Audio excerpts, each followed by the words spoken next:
It was all true. It's pretty true about Mitt Romney, isn't it? Who spent an entire career talking about the value of the free enterprise system, is now aping exactly the rhetoric of the Democratic Party and the president. Nobody's running South Carolina. You have a company in South Carolina that's a victim of Bain. You don't think that's going to ring true in South Carolina? I think, Reverend Al, this is how the free enterprise system functions. And Republican candidates, I think the Democratic attacks, I think your view on this, I think is well known, and I think it's very predictable. Republican candidates have to defend the free enterprise system here. Republican candidates should know better. And what Newt Gingrich and what Rick Perry are engaged in is pure and simple demagoguery, and they ought to know better. And it's going to hurt the party's chances against Barack Obama in November. Well, Newt Gingrich is making the case that vulture capitalism is a real thing, that Republicans really know it, they just don't want to tell you about it. That's the case he's making right now. There's a difference between going in, investing in a company and growing, than going in, cutting jobs, taking retirement, cutting benefits, and a few people walking with a whole bunch of money. That is exactly the banner that the Obama administration wants to put on every Republican. And here's Newt Gingrich helping them do it. Right. I think that your case for this, your case against Newt Gingrich on this, would have been a heck of a lot stronger had we not just been through what we went through as a country in 2008. And after 2008, I think everybody in the country, left, right, and center, said, whoa, what just happened on Wall Street? What just happened on Wall Street that destroyed this economy? It was capitalism gone wrong. It wasn't that it was capitalism that was fettered, or it was capitalism that was warped in some way by socialism. I mean, that's a ridiculous case. What happened on Wall Street that destroyed the economy was vulture capitalism and extractionary capitalism that destroyed the rest of the country through irresponsible hubris and greed. And I think that people are willing to hear that about a Republican or a Democrat. And when you have the people that lost their jobs, I've had them on my show, standing up there saying, no, I'm not against free enterprise, but they took my job. They took over the company, laid me off, fired me. They already would have made a profit without doing that. That's going to resonate with a lot of Americans, Republican or Democrat. And for Mitt Romney to say that's unfair, that's demagoguing me, he did ads in Iowa. According to Mr. Gingrich, those were distorted. So you reap what you sow. We're going to sit back and watch it. As far as what I'm doing and being predictable, I'm going to buy some popcorn and watch them do it. I know this makes you happy, and no doubt I see the president with his putter in his hand up in the residence with a big smile on his face watching this tonight. The Democrats are golfers. Here we go. But the fact of the matter is Newt Gingrich is playing an increasingly destructive role. True. If your goal is to elect a Republican president in November, this is somebody who stood up in the debates and said, I'm going to run a positive campaign. These are all of my friends, and any one of my friends is better than the president. And he is now indistinguishable from a rhetorical perspective of what comes out of the mouth of any of the administration's top surrogates. Gingrich is saying all he's doing is talking about his record in the private sector. You know, Mitt gets up there and acts to the other candidates like, hey, you guys haven't done anything in life because I'm the one that's been in the private sector, and I think it's worked over some of these guys a little bit. And so now Newt's coming back and just going at his record. Is that negative? I think that if you want to go and you want to criticize Bain Capital and the records and the free enterprise system, that's fine. My point is guys like Rick Perry and Newt Gingrich, who have spent a career in defense of that free enterprise system, know better than to go out and demagogue it. And that's exactly what they're doing here. Let's bring in Chris from Manchester. Let me go. Steve, it's got nothing to do with Bain Capital or your theories of capitalism or Newt Gingrich's. This is a guy who was down and out, killed by an incredible advertising campaign by the super PACs of Mitt Romney out in Iowa, and he's coming back for revenge. And look how he's done it. He's played the game living off the land. Basically, he heard about this documentary that's been running against Bain, and he's grabbed hold of it. He's taken pieces of that for an ad campaign to be used by a so-called independent super PAC down in South Carolina. He went out and fluffed up Sheldon Adelson with a lot of fear talk, probably about the coming on of Ron Paul taking over the Republican Party. Some nonsense about that to get the shake loose the $5 million from Adelson. He'll keep shaking it loose. Watch Newt for the next couple weeks. Every once in a while, take a shot at Ron Paul and his isolationism to keep Adelson's money pouring in the door. This is what it's about. He's done a perfect storm here, and he's still in this campaign because he found some material in this documentary. He found some money and got it, coughed it out of Adelson, and he's going to get more from Adelson. And then he's also found anger. And anger is Newt's engine right now. It's the engine that's going to keep him in this race for months. He's the worst thing that's ever happened to Mitt Romney because he's willing to fight him to the death. And he's got the tools now to do it. He's got an angry guy out there. He's gotten afraid of the Middle East situation. Also, he's going to spend some money for the guy. He's got a really good documentary camp put together against Bain Capital. And most important, he's got his anger. And he's going to keep fighting this guy till he brings down Mitt Romney or dies doing it. This is going to be great theater. It's got nothing to do with theories of capitalism. As you know, Steve Schmidt, why you're out defending your philosophy, it's got nothing to do with that. It's got to do with vengeance. And it's going to be great to watch. Let me bring in our NBC News political director, Chuck Todd, who has just interviewed Newt Gingrich on this very subject. Chuck? I did, and there's a few things I asked him in particular, this idea that, you know, you're sounding like a Democratic talking point, you're sounding like President Obama, and he made a morality argument. First of all, he said, number one, I don't want any government regulation of what Bain did. What he was making the argument to me was that Bain basically it may be immoral in some of the things that he did. And what he's trying to do, the strategery behind this, there's some revenge that he wants to get. And he admits, he goes, hey, when we were all running a positive campaign, I was ahead. He goes, Mitt Romney chose to go down the road he went down, and therefore I have to go down this road. But the second thing he pointed out is, you know, there are two divides inside the Republican Party that he believes that he's got to take advantage of. One is the obvious one, moderate versus conservative. But the second one is this divide that frankly has gotten lost and we all thought wouldn't get lost, and that is Tea Party versus establishment. He put it in, he called it elitism versus populism.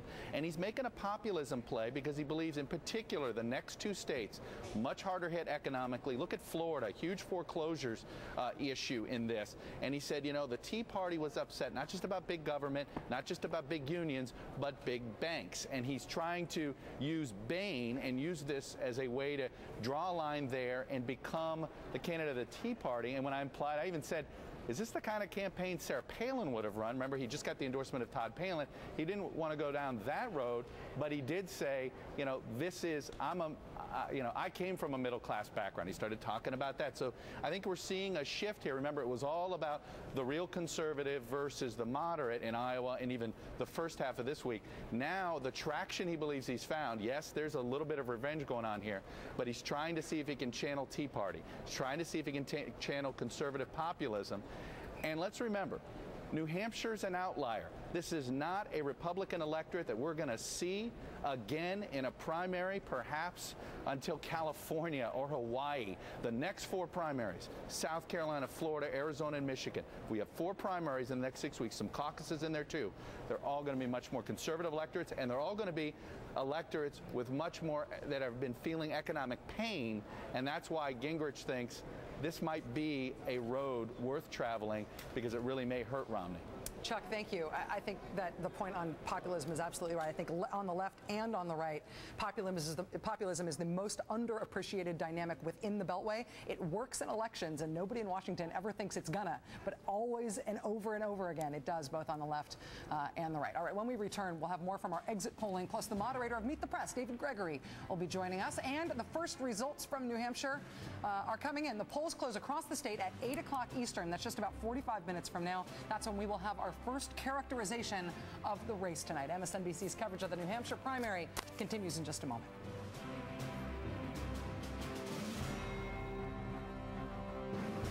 The Place for Politics 2012, brought to you by Nissan. Innovation for all.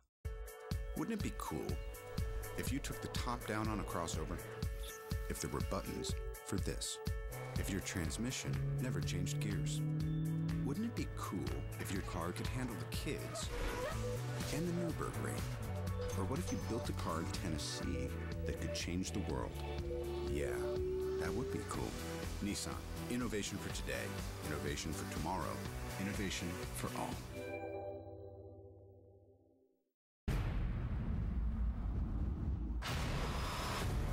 When their plane went down, we need a fire. If we don't move, we'll all freeze to death. Their real journey began.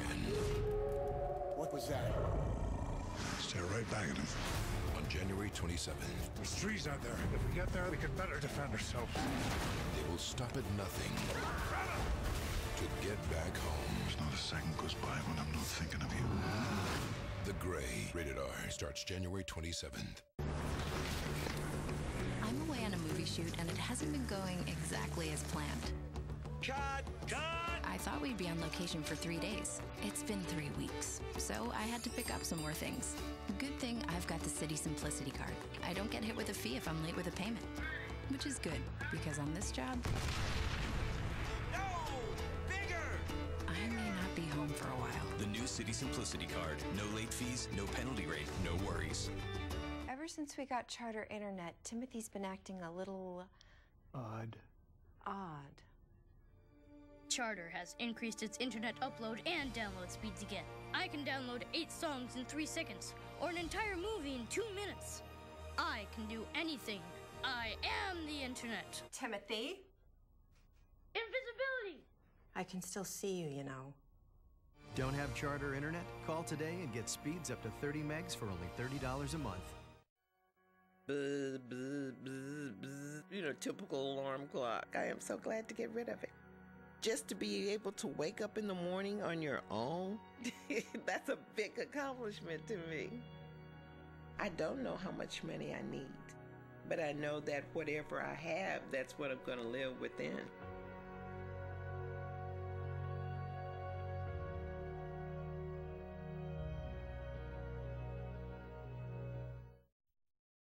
When the financial system and the banks blew up at the end of the Bush presidency, that left our country in the worst economic hole we have been in since the Great Depression.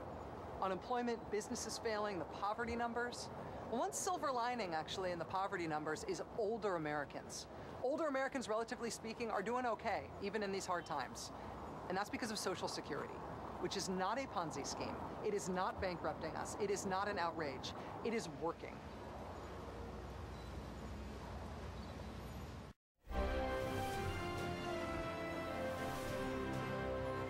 Thanks for being with us here on MSNBC as we covered the New Hampshire primary.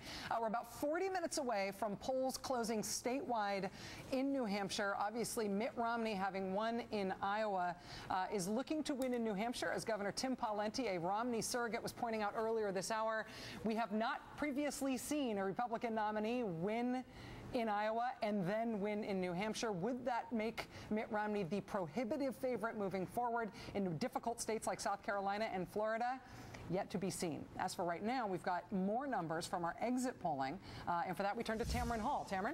Hey there, Rachel. In a state with the motto, live free or die, it is no surprise that the Tea Party is popular in New Hampshire. A little more than half of the Republicans we talked to today say they support the Tea Party, with about a third neutral and just 18% opposed.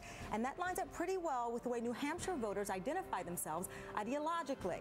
54% say they are conservative, 34% are moderate, and 12% are liberal. But we also ask which way voters lean when it comes to separate sets of issues, social and economic. And there you have it. New Hampshire voters are a lot more conservative when it comes to fiscal issues like taxes and spending than they are on social issues like abortion and gay marriage. Take a look at the numbers. 2/3 call themselves fiscal conservatives, while just 40% say they're conservative on social issues. Now take a look at this number. Roughly the same number of voters call themselves moderate on social or fiscal issues, close to 3 in 10 in each case. But even in this Republican primary, 30% said they are liberal on social issues, the big 30 there. In fact, nearly a third of New Hampshire Republican primary voters consider themselves both fiscal conservatives and social moderates or liberals. So we'll keep watching closely tonight to see how these ideological cross-currents play out in the New Hampshire voting, Rachel. Tamron, thank you. That's kind of amazing. 60% of New Hampshire Republican primary voters calling themselves moderate or liberal on social issues. How does that play with a Rick Santorum candidacy? Let's go back to New Hampshire and to Chris Matthews. Thanks, Rachel. I've got David Gregory, of course, moderator of Meet the Press, who held, no doubt, so far the most exciting debate in the entire campaign. You know, we've been skipping over this sort of the elephant in the room. That's Mitt Romney's very successful campaign and all the polling coming into today. look at what's winning on substance here. The economy, number one. That's Mitt's strong suit, at least until the last 48 hours. The ability to win in the general election. All the polling we've seen up until now says he's pretty much the best candidate to run. And of course, most people call themselves conservative up here. As he, when you take away sort of the racing stripes of the other candidates, the exciting fact